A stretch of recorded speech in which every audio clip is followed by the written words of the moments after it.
গুরুদেবের আশ্রম থেকে নবদ্বীপ হয়ে তারপর তিনি গিয়েছিলেন জগন্নাথ ধামে। কিন্তু শান্তিপুরে যাওয়ার আগে, শান্তিপুর পৌঁছাবার আগে রাত্রি তিনি ফুলিয়াতে একটি লীলা করেছেন। কীর্তিবাস ঘাটের পাশে যে সমস্ত ভক্তরা গেছেন দেখেছেন, সেখানেও হরিদাসবাবুর একটি লীলা হয়েছে। তারপর গুরুদেবের আশ্রম শান্তিপুর হয়ে তারপর তিনি পৌঁছালেন নবদ্বীপে। কিন্তু নবদ্বীপে হরিদাসবাবু যে সময় গেলেন, তখন মহাপ্রভু নবদ্বীপ লীলা শান্ত হওয়ার কথা। মহাপ্রভু নবদ্বীপে নিত্যানন্দ, গদাধর, শ্রীবাস পণ্ডিত, অদ্বৈত আচার্য এবং আরো ভক্তবৃন্দর মাঝে শেষে জগাই মাথারিয়ে পৌঁছে গেছে হরি নামে আমার মহাপ্রভুর কাছে। মহাপ্রভু নবদ্বীপ লীলা শান্ত হওয়ার পথে মহাপ্রভু চলে যাবেন লীলা চলে, তার আগে হরিদাস প্রভু পৌঁছালেন। তাই হরিদাস প্রভু আসবার পরে আমার মহাপ্রভুর সঙ্গে কিছুদিন সঙ্গ পেলেন নবদ্বীপে। কিছুদিন সঙ্গ পাওয়ার পরে আমার মহাপ্রভু আগে তিনি নবদ্বীপ ত্যাগ করলেন। তিনি লীলাচলে চলে গেলেন। আমার মহাপ্রভু আগেই পৌঁছে গেছে জগন্নাথ ধামে। জগন্নাথ ধামে মহাপ্রভু তার বাণীশ্বর পর্বত তৈরি হয়েছে, সেখানে তিনি হরিনাম করেন। তার বেশ কিছুদিন পরে হরিদাস প্রভু যেতে চলেছে জগন্নাথ ধামে। তাই হরিদাস প্রভু যাবার আগেই মহাপ্রভু এসে পৌঁছে গেছে। তাই অন্তরে জানতে পারে আমার মহাপ্রভু যে তার পরম ভক্ত হরিদাস আসছে জগন্নাথ ধামে। তাই মহাপ্রভু হরিদাসের থাকার জন্য একটি ছোট্ট কুঠির নির্মাণ করেছে। ছোট্ট একটি কুঠির নির্মাণ করেছে, আর সেই কুঠিরের সম্মুখে একটি তুলসী মঞ্চ বেদি তৈরি করেছে, যেখানে বসে হরিদাস প্রভু তার জপের সংখ্যা পূরণ করতে পারে। সমস্ত কিছু তৈরি করেছে। তৈরি করে এ সময় হরিদাস প্রভু যেদিন জগন্নাথ ধামে আসবে, তার আগে আমার মহাপ্রভু তার বাণীশ্বর পর্বত সঙ্গে নিয়ে হরিনাম করতে করতে চলেছে হরিদাসকে বিয়ে আনবার জন্য। হরে কৃষ্ণ কৃষ্ণ কৃষ্ণ হরে হরে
কঠিনে, সেই কঠিনে বসে তিনি যপস্বরূপ পূরণ করতে লাগলেন।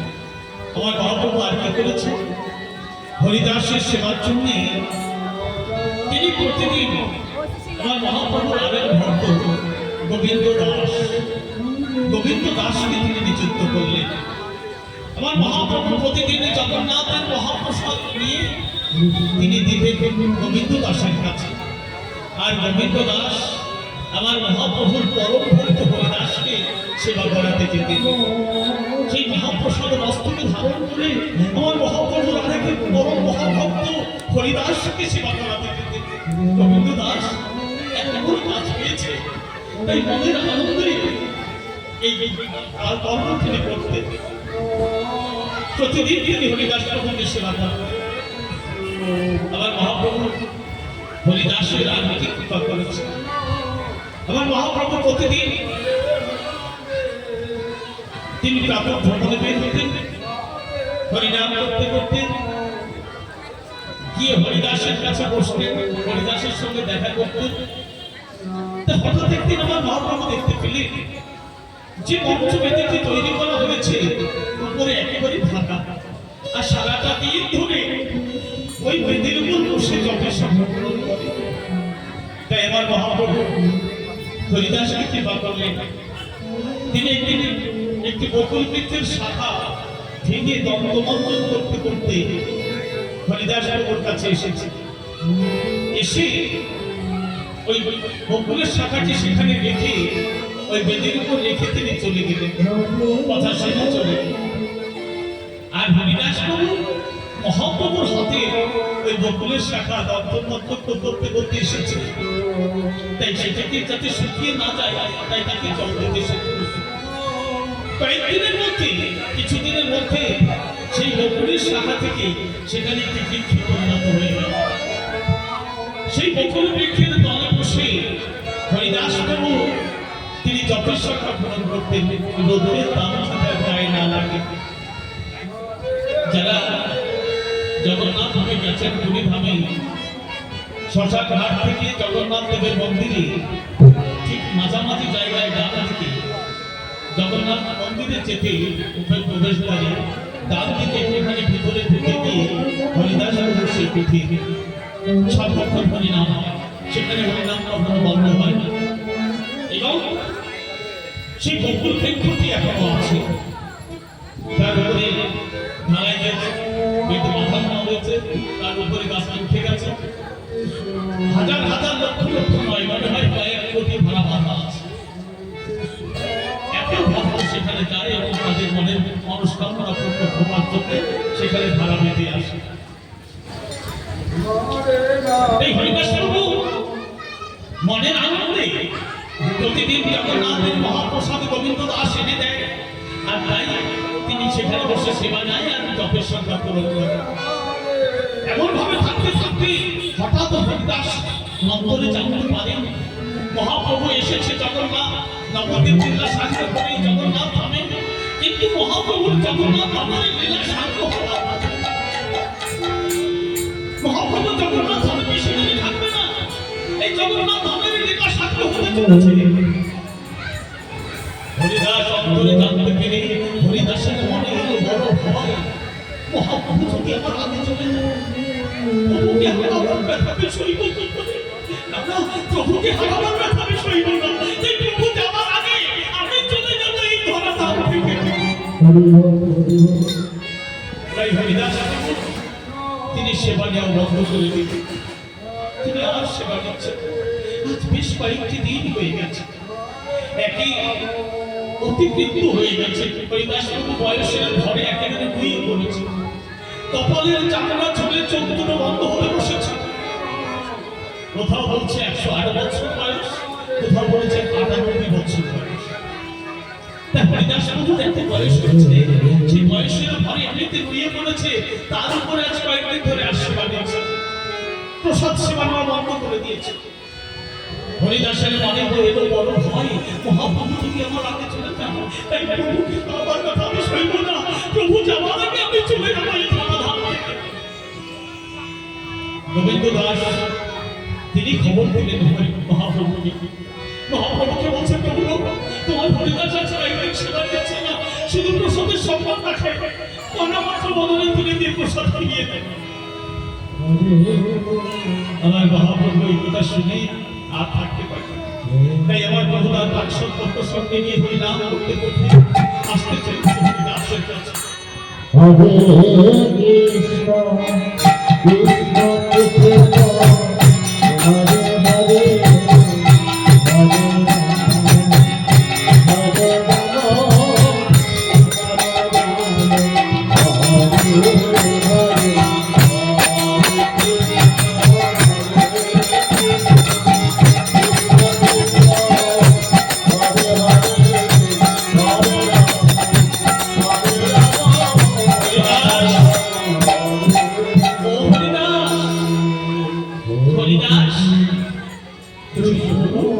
তুমি এসেছো প্রভু, তোমার চোখ খুলে আমার আমি আর চলতে পারছি না, প্রভু তোমার চোখ খুলে আমার হরিদাস আর চলতে পারছে না, সেভাবে বসে থাকতে পারে না।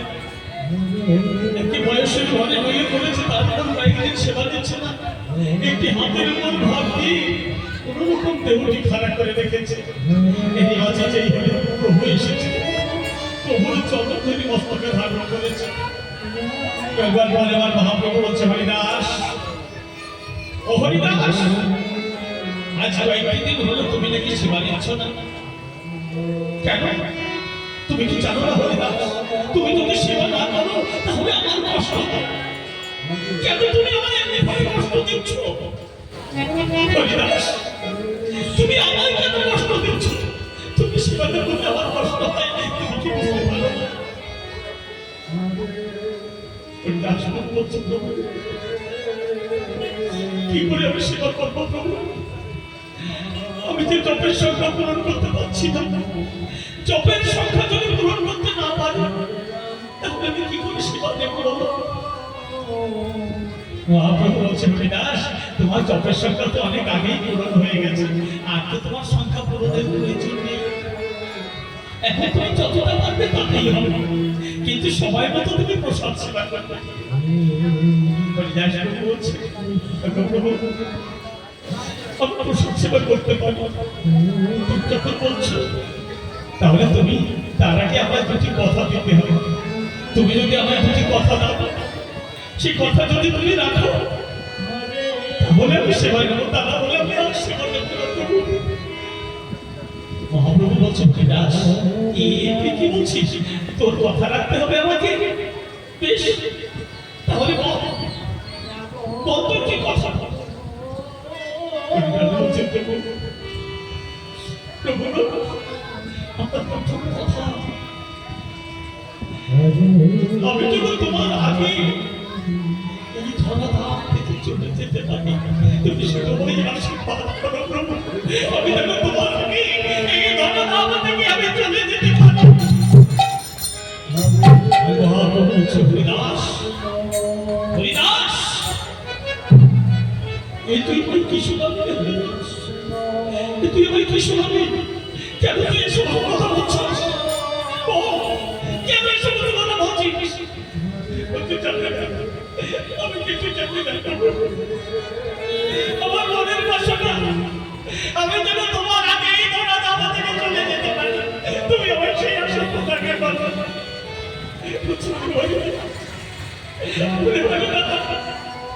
তুই শুধু তোর নিজের চিন্তাটাই করছিস, আমার কথা তো তুই করবি না। তোকে হারাবার ব্যথা আমি সইব কি করে? তোকে হারাবার ব্যথা আমি সইব কি করে?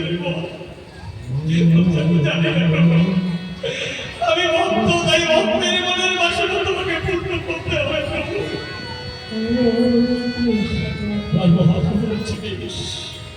কথা দেনা, আমি তোর আগে যাবো না, তোর আগে আমি যাবো না। তবে বল তোর আরেকটি কথা কি বল? আমার শেষ বাসনা, যেদিন যে শুভ মুহূর্তে এই ধরা ধারণ থেকে আমি চলে যাবো, সেই শুভ মুহূর্তে তুমি আসবে আমার কাছে। তোমার ওই চরণে যুগল আমার পক্ষে ধারণ করে তোমার নয়নে নয়নে রেখে আমি তোমার চলে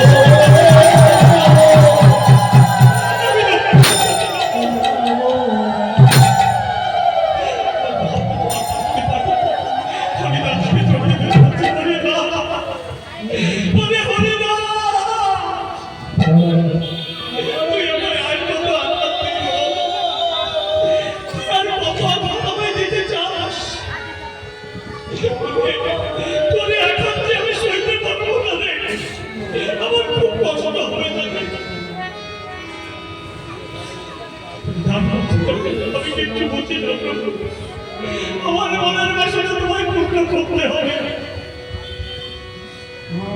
আমার মহাপ্রভুর নির্দেশ কথা তোলা বলে তোর হাতে আমি যাবো না, আর তোর যাবার সময় আমি আসবো কিন্তু তুই লক্ষ্য করে নিজেকে কখনো তুই সেবা না করলে আমি খুব কষ্ট পাই না। তুই আমাকে আমি কষ্ট দিস না করি না, তুই সময় মতো সেবা নিবি না। আমার আর কোনো চিন্তা নেই, এখন তো তুমি সময় মতো সেবা নিবি। আমি তোকে আর কষ্ট দেবো না প্রভু। আজ থেকে আমার মনে আর কোনো সংশয় রইল না। আমি এখন থেকে প্রতিদিন সেবা করবো। তাহলে আসা আশা হরিদাস আসা আমার মহাপ্রভু হরিদাসের কাছ থেকে বিদায় নিয়ে হরিনাম করতে করতে আবার মহাপ্রভু চলেছে। হরে রাম হরে রাম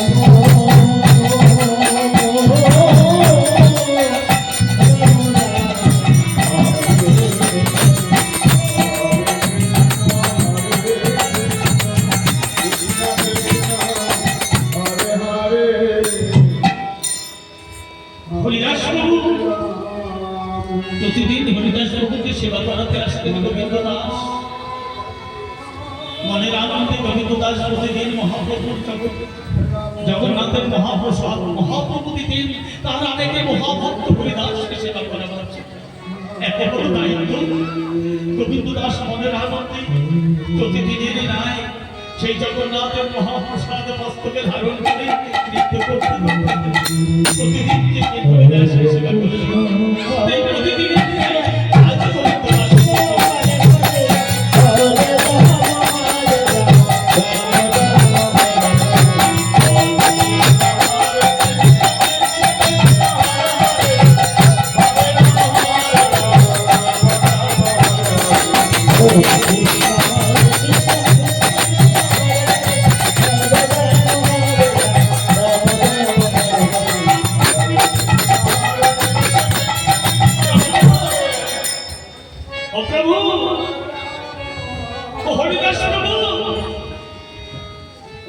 কিন্তু হরিদাস প্রভুর শক্তি নেই, বয়সের ভরে একেবারে নুয়ে পড়েছে। আজ আর সোজা হয়ে বসবার ক্ষমতা নেই। তাই গোবিন্দ দাস এসে যখন ডাকছে হরিদাস প্রভু, ও প্রভু মহাপ্রভু তোমার জন্য মহাপ্রসাদ পাঠিয়েছে, সেবা করো সেবা করো প্রভু। তাই হরিদাস প্রভু কষ্টে দেহের শেষ শক্তি দিয়ে একটি হাতের উপর একটু ঘরকে মাথাকে তুলেছে। জগন্নাথের মহাপ্রসাদ, সে প্রসাদকে তো অবমাননা করা যায় না। তাই প্রসাদের সম্মান রাখবার জন্য কণামাত্র প্রসাদ তিনি বদলে তুলে গেলেন। কণামাত্র প্রসাদ বদলে তুলে নিয়ে আবার তিনি শয়নে গেলেন। গোবিন্দ দাস বুঝতে পারে হরিদাস প্রভু বড় কষ্ট পাচ্ছে। তাই গোবিন্দ দাসে জিজ্ঞাসা করছে, প্রভু মহাপ্রভু যদি তোমার প্রসাদ জানতে চাই তুমি কি করবো, তুমি আমায় বলে দাও। হরিদাস প্রভু বলছে, গোবিন্দ তুমি মহাপ্রভুকে বলো যে তোমার হরিদাসের মন ভালো আছে, তোমার হরিদাসের মন ভালো আছে,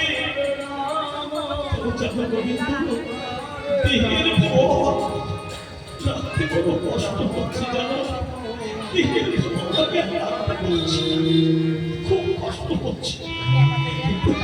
আমার মন ভালো আছে, তুমি বলো। গোবিন্দ দাস বুঝতে পারে হরিদাস বড় কষ্ট পাচ্ছে, তাই গোবিন্দ দাস ছুটতে ছুটতে চলেছে। প্রভু গো!